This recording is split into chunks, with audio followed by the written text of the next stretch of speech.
most wanted list yet. You're on a poster at the post office that nobody reads. Bank robbery in a small town, caught on 3 different cameras, face clear as day. You wore a hoodie but forgot about the angle from the teller's station. Amateur hour.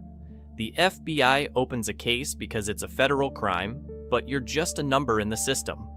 One agent gets assigned, part-time, along with 40 other cases he's juggling. He'll check the databases, run your photo through facial recognition, send some emails to local police departments. Then, he'll move on to something more pressing. You've got maybe 3 weeks before anyone seriously looks for you. Most bank robbers get caught because they tell someone. A girlfriend, a drinking buddy, some guy they met at a bar who seemed cool. You stay quiet. You don't spend the money in obvious ways. You don't suddenly buy a new car or take a trip to Vegas. The cash sits in a storage unit while you work your regular job and pretend nothing happened. 6 months pass. Your case goes cold. The agent has newer robberies to worry about. You're still wanted, technically, but you're not wanted actively. There's a difference. You could live like this for years if you're smart. Some people do. Level 2, the regional threat. You hit 3 more banks. Different cities, same state, similar method. Now there's a pattern, and patterns get attention. The FBI creates a task force. Small one, just 4 agents, but they're focused entirely on you. They call you the Hoodie Bandit in internal reports because nobody knows your actual name yet. Local news picks up the story. Your photo goes out on social media. Tips start coming in, most of them useless. People see you everywhere. You're in Ohio and Florida and Montana simultaneously, according to witnesses who are absolutely certain. The task force filters through the noise, looking for the one tip that's real.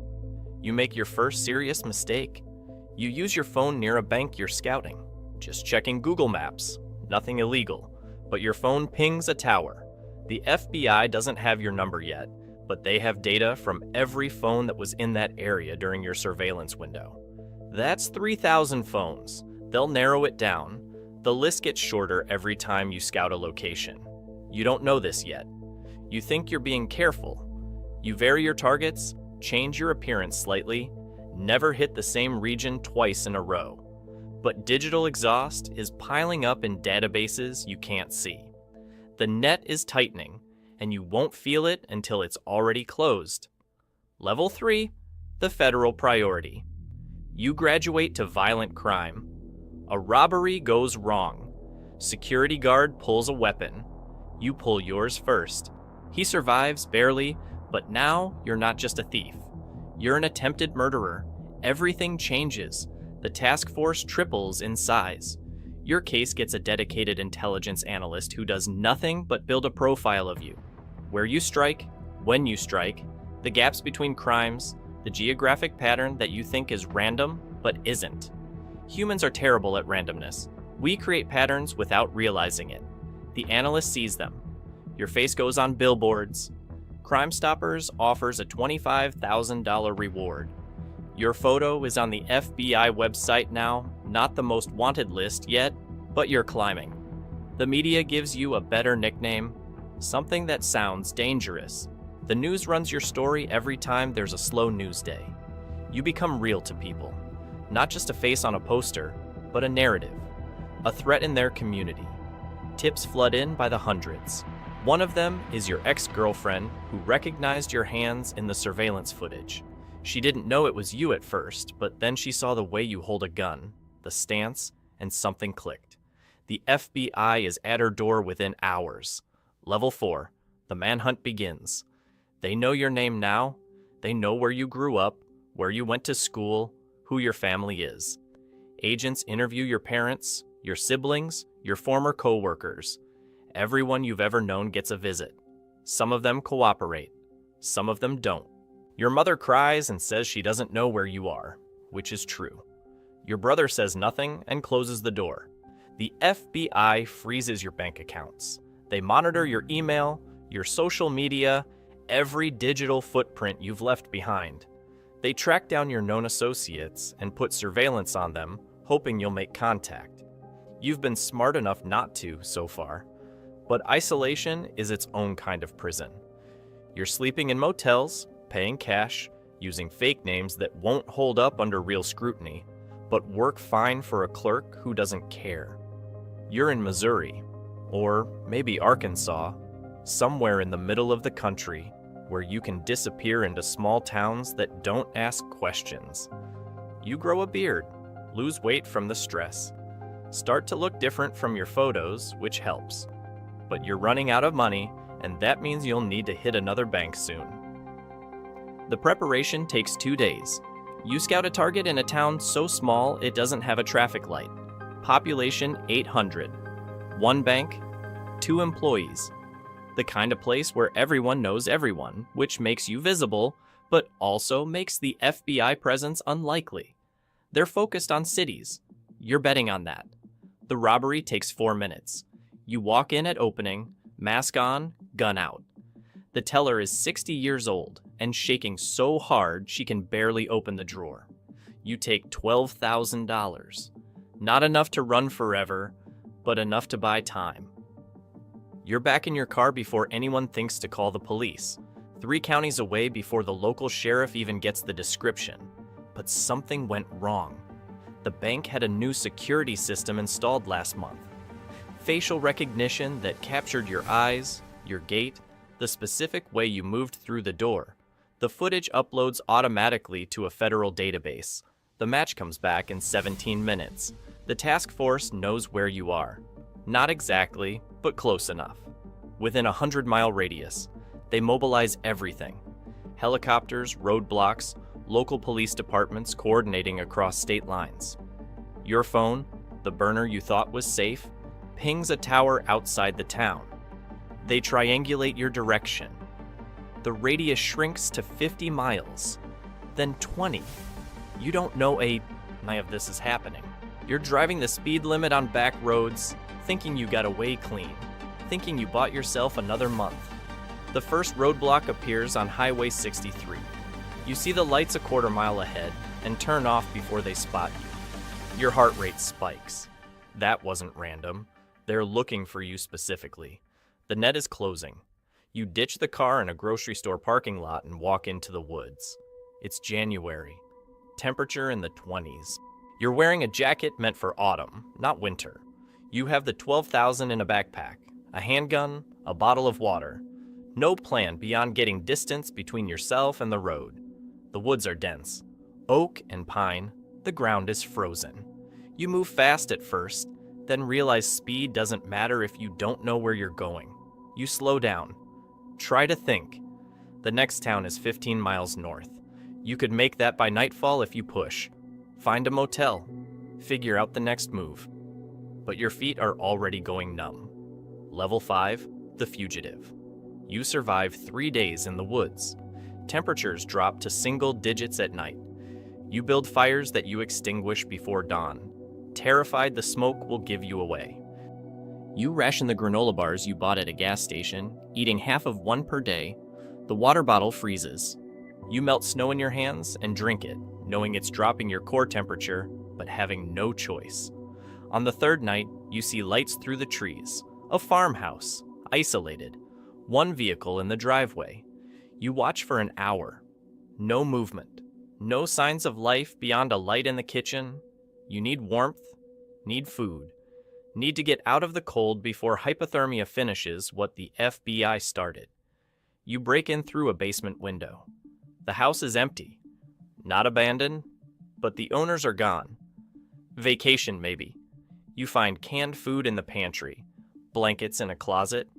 You stay for 2 days, rationing everything, keeping the lights off, trying to become invisible.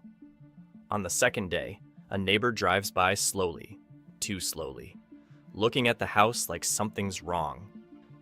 You leave immediately, back into the woods, back into the cold. The task force finds your fire pits, tracks in the snow that you tried to cover but couldn't eliminate completely. They bring in dogs, bloodhounds that pick up your scent and follow it through miles of forest. You hear them before you see them, baying in the distance, getting closer. You run. Full sprint through undergrowth that tears at your clothes and skin. You cross a creek, hoping the water breaks the scent trail. It doesn't. The dogs adjust and keep coming. You're exhausted. Haven't eaten in a day. Your body is shutting down. The helicopter appears overhead. Thermal imaging spots your heat signature through the canopy. They vector ground units to your location. You have maybe 10 minutes. You find a ravine and slide down, injuring your ankle on the descent. The pain is immediate and absolute. You can't run anymore. Can barely walk. The dogs arrive first. Then the handlers. Then tactical units with rifles trained on you from positions you can't see. Someone yells commands you can't process through the adrenaline and fear and cold. You raise your hands. The gun is still in your waistband, but you don't reach for it. Some part of you knows that reaching means dying. They tackle you anyway. Face in the frozen dirt. Hands zip-tied behind your back. The weight of 3 officers on your body. The helicopter is deafening now. Rotor wash kicking up leaves and ice. Someone reads you your rights, but you can't hear the words over the noise and your own breathing. You're arrested. You're caught.